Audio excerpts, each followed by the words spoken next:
through our social studies and we've been learning about the American Revolution. So this is a little snippet scene of Paul Revere's Midnight Ride. April 18th and 19th, 1775, Province Hall, Boston, as well as towns of Lexington and Concord, province of Massachusetts Bay.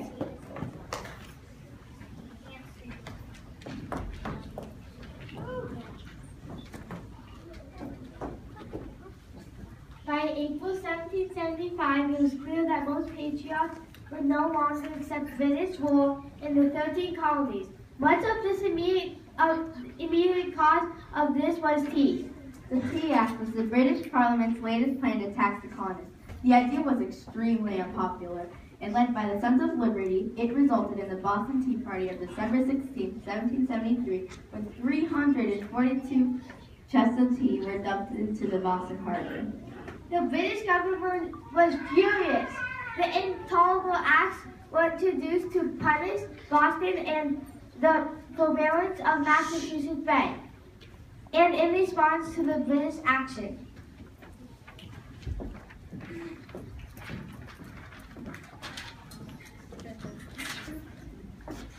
The colonies called the First Continental Congress, which passed a declaration stating that Britain had no authority to make laws in America. Also, the Congress organized a boycott of British goods and called for the establishment of local militias. Hi, I'm John Hancock and he's Samuel Adams. We're the leaders of the Boston Sons of Liberty. No taxation without representation. We better be going. It looks as if General Beach is coming. Our spies in London tell us he's going to seize our militia's equipment. Bye.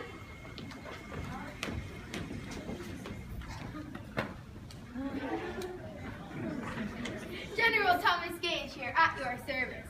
I'm just here to do a job, to enforce the intolerable acts. That means closing the port of Boston to trade and taking over the government of the entire colony.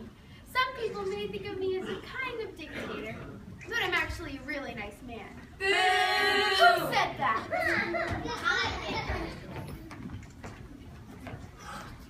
General, we've received this top secret message from the Earl of Dartmouth in London. It's completely 100% for your eyes only, so don't ask us what it says. What does it say? It says it has armed the rebels by seizing their hidden weapons in Concord and to arrest the leaders Samuel Adams and John Hancock.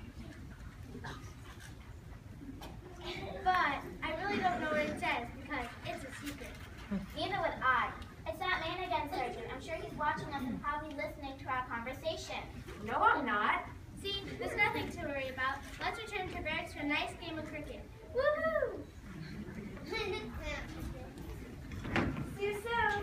Actually, I'm keeping watch on the movements of the British soldiers. The moment it looks as if they're about to march into the countryside, we'll be able to warn our militia to be ready. Oh, I'm Paul Revere, silversmith, member of the Sons of Liberty, and courier for the Boston Committee of Correspondence and the Massachusetts Committee of Safety.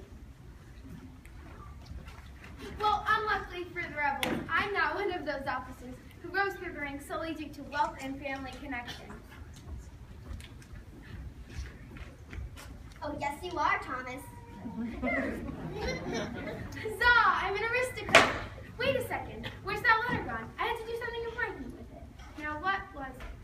4 days later. Bingo! That's it! I have a military expedition to organize. Lieutenant Colonel Smith, come here immediately.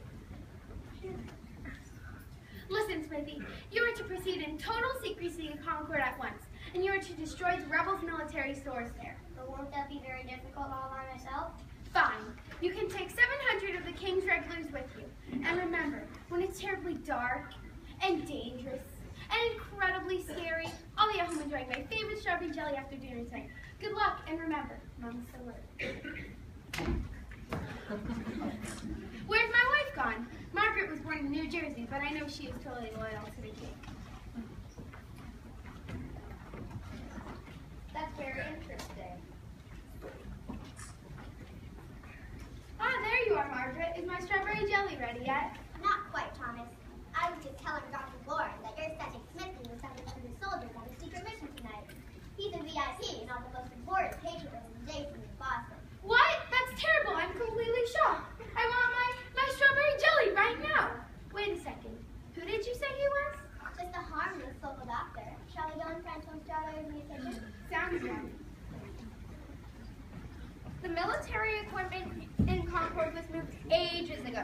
but maybe the British want to arrest Samuel Adams and John Hancock in Lexington. I'd better send word to them and alert our militia to mobilize against the Redcoats. This looks like a mission for our two best messengers.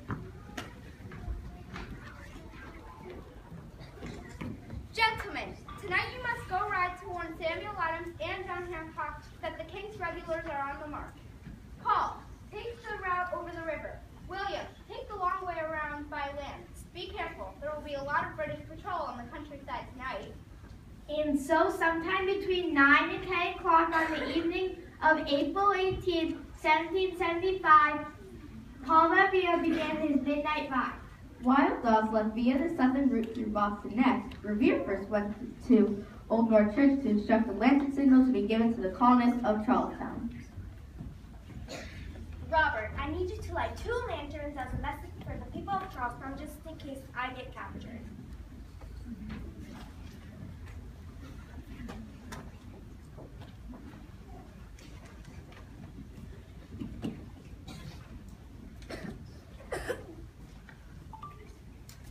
There's a signal. It's 2 lanterns, so that's 1 for a cheeseburger. And 2 for a huge hot dog with mustard and lots of ketchup, please. No, it's 1 by land and 2 by sea. The Redcoats are coming by water across the Charles River.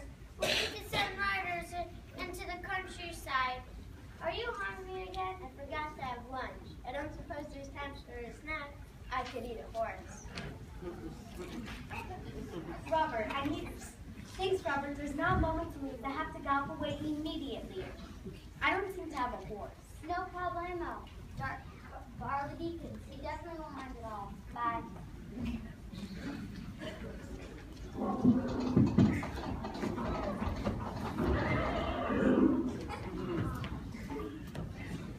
The regulars are coming out! The regulars are coming out! Hey, we're trying to sleep here. You shouldn't be disturbing people unless it's something really serious, like if the regulars are coming. The regulars are coming out! Okay, that's serious. Come on, let's alert the town to the north. Her country needs us. Each town in turn dispatched their own messengers. By the end of the night, approximately 40 riders were carrying news of the British army's approach throughout the country. The rise of Paul Revere and William Dawes triggered an established system of alarm and muster used to quickly notify the militia to ready themselves. Alarm warnings weren't solely delivered by express riders. There were alarm guns and bonfires used for speedy communication. As well as bells,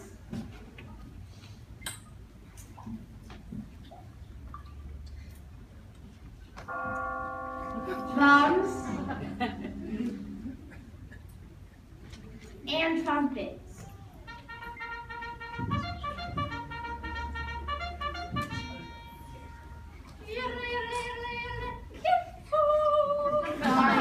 No yodels. But not even Undertaker. No. At about midnight, Paul Revere reached Lexington after winning almost every house on his way.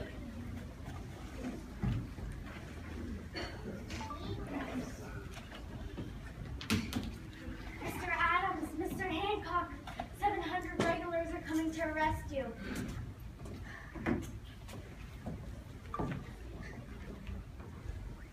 Mr. Adams! Mr. Hancock! You'll never guess what! 700 regulars are coming to arrest us? Wow! What an amazing guess! Oh, hi, Paul. Wow, that's a lot of soldiers to arrest this 2 men. I think the real target is search the town of Concord. John, we need to leave here and organize our militia. Paul, William, I think your mission isn't over yet. Just search the town of Concord. They'll warn the good people of Concord to expect the Redcoats.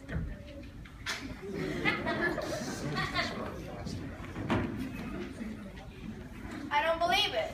What are you 2 doing out here at this hour? Delivering secret messages for the Patriot cause foes? Samuel Prescott, visiting your fiancée Lydia, I imagine. Well, it's great to see another member of the Sons of Liberty and Express Courier with the Patriot Defense Organizations. What are the chances of this happening? To Concord, gentlemen. All for one and one for all! You're not going anywhere. Halt in the name of the king. Who? No, his name is George. Quick! Let's split up!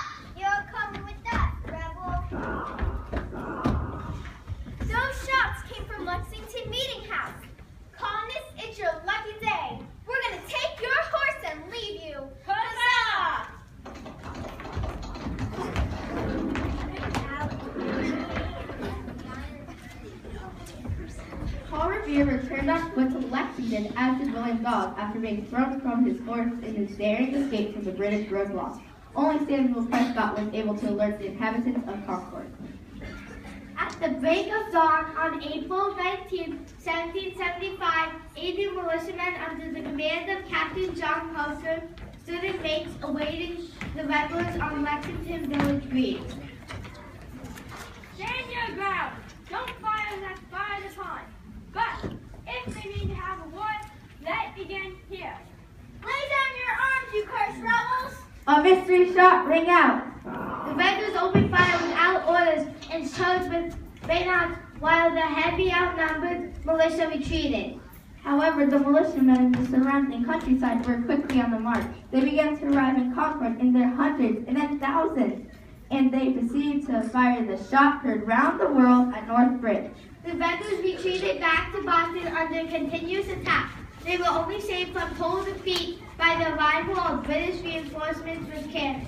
The role of Paul Revere's epic ride and that of the other messengers was essential in ensuring that the militiamen were deployed in large numbers and in time to win the first battle in the American Revolutionary War. Hooray!